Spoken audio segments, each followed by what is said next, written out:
শ্রী শ্রী রামকৃষ্ণ কথামৃত চতুর্থ খণ্ড 1885 পয়লা মার্চ দক্ষিণেশ্বর মন্দিরে ভক্ত সঙ্গে শ্রীরামকৃষ্ণ। দোলযাত্রা দিবসে শ্রীরামকৃষ্ণ দক্ষিণেশ্বরে ভক্ত সঙ্গে। দোলযাত্রা দিবসে শ্রীরামকৃষ্ণ ও ভক্তিযোগ। মহিমাচরণ, রাম, মনমোহন, নবাই, নরেন্দ্র মাস্টার প্রভৃতি উপস্থিত। প্রথম পরিচ্ছেদ। আজ দোলযাত্রা, শ্রী শ্রী মহাপ্রভুর জন্মদিন। 19শে ফাল্গুন, পূর্ণিমা, রবিবার, পয়লা মার্চ 1885। শ্রীরামকৃষ্ণ ঘরের মধ্যে ছোট খাটটিতে বসিয়া সমাধিস্থ। ভক্তেরা মেঝেতে বসিয়া আছেন, একদৃষ্টে তাহাকে দেখিতেছেন।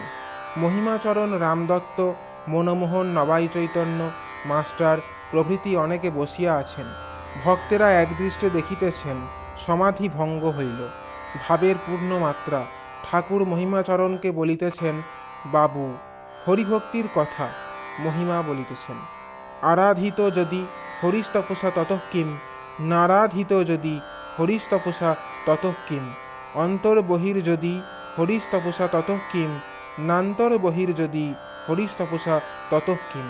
বীরম বীরম ব্রহ্মণ কিং তপস্যাসু বৎস, ব্রজ ব্রজ দ্বিজ শীঘ্রং শঙ্করং জ্ঞান সিন্ধুম, লভ লভ হরিভক্তিং বৈষ্ণবভক্তাং সুপক্কাম, ভব নিগড় নিবন্ধচ্ছেদনিং কর্তরিঞ্চ। নারদ পঞ্চরাত্রে আছে, নারদ তপস্যা করেছিলেন, দৈববাণী হল, হরিকে যদি আরাধনা করা যায় তাহলে তপস্যার কি প্রয়োজন, আর হরিকে যদি না আরাধনা করা হয় তাহলেই বা তপস্যার কি প্রয়োজন। হরি যদি অন্তরে বাহিরে থাকেন তাহলেই বা তপস্যার কি প্রয়োজন, আর যদি অন্তরে বাহিরে না থাকেন তাহলেই বা তপস্যার কি প্রয়োজন। অতএব হে ব্রহ্মণ, বিরত হও। বৎস, তপস্যার কি প্রয়োজন? জ্ঞান সিন্ধু শঙ্করের কাছে গমন করো। বৈষ্ণবেরা যে হরিভক্তির কথা বলে গেছেন সেই সুপক্কা ভক্তি লাভ করো, লাভ করো। এই ভক্তি কাটারি দ্বারা ভবনিগড় ছেদন হবে। শ্রীরামকৃষ্ণ বলিতেছেন, জীবকোটি ও ঈশ্বরকোটি, জীবকোটির ভক্তি বৈধ ভক্তি।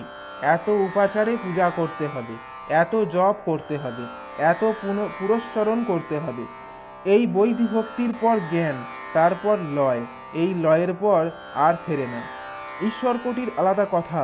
যেমন অনুলোম বলুম, নেতি নেতি করে ছাদে পৌঁছে যখন দেখে ছাদও যে জিনিসে তৈরি, ইট চুন সুরকি সিঁড়িও সেই জিনিসে তৈরি, তখন কখন ছাদেও থাকতে পারে, আবার উঠানামাও করতে পারে।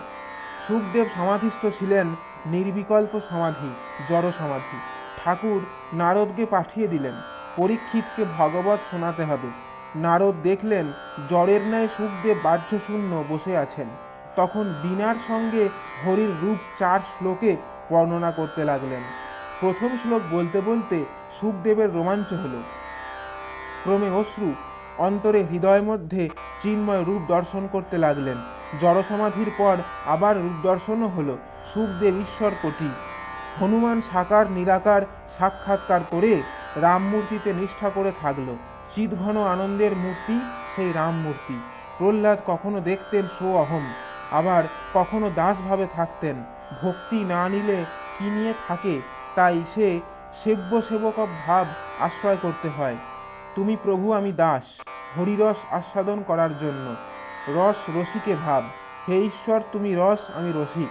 ভক্তির আমি, বিদ্যার আমি, বালকের আমি, এতে দোষ নাই। শঙ্করাচার্য বিদ্যার আমি রেখেছিলেন লোকশিক্ষা দেবার জন্য। বালকের আমির আঁট নাই। বালক গুণাতীত, কোনো গুণের বশ নয়।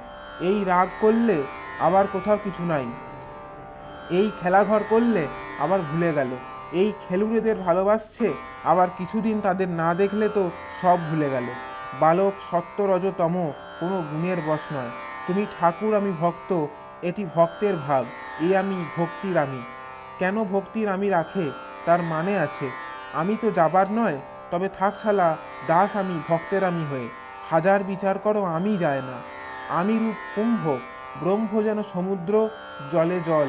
কুম্ভের ভিতরে বাহিরে জল, জলে জল, তবু কুম্ভ তো আছে। ওইটি ভক্তের আমির স্বরূপ। যতক্ষণ কুম্ভ আছে, আমি তুমি আছে। তুমি ঠাকুর, আমি ভক্ত, তুমি প্রভু, আমি দাস, এও আছে। হাজার বিচার করো, এ ছাড়বার জো নাই। কুম্ভ না থাকলে তখন সে এক কথা। জয় ঠাকুর মশাই।